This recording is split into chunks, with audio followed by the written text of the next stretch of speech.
അമ്മമാര് സ്നേഹ കൂടുതൽ കൊണ്ട് കുട്ടികളോട് പറയുന്ന ചില വാക്കുകൾ എത്രത്തോളം കുട്ടികളുടെ മനസ്സിൽ ഇമ്പാക്റ്റ് ഉണ്ടാക്കുന്നുണ്ട് എന്ന് നമ്മൾ ചിന്തിക്കാറില്ല.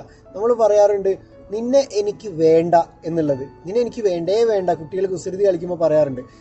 കുട്ടി ചിന്തിക്കുന്നത് എന്നെ ആർക്കും വേണ്ടാത്തവനാണ് എന്നുള്ള രീതിയിൽ കുറച്ച് അവൻ്റെ വലുതാകുമ്പോൾ അവൻ ചിന്തിക്കൽ തുടങ്ങും.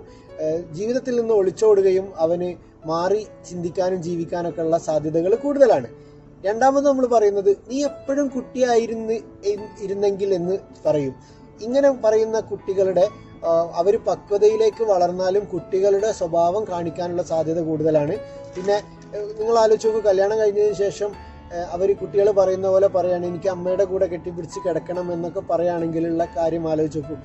നമ്മൾ പറയുന്ന വാക്കുകൾ പോസിറ്റീവായിട്ടുള്ള രീതിയിലല്ലെങ്കിൽ കുട്ടികളുടെ മനസ്സിൽ അത് വലിയ ഇമ്പാക്റ്റ് ഉണ്ടാക്കുന്നുണ്ട് എന്ന് നമ്മൾ മനസ്സിലാക്കുക. Thank you.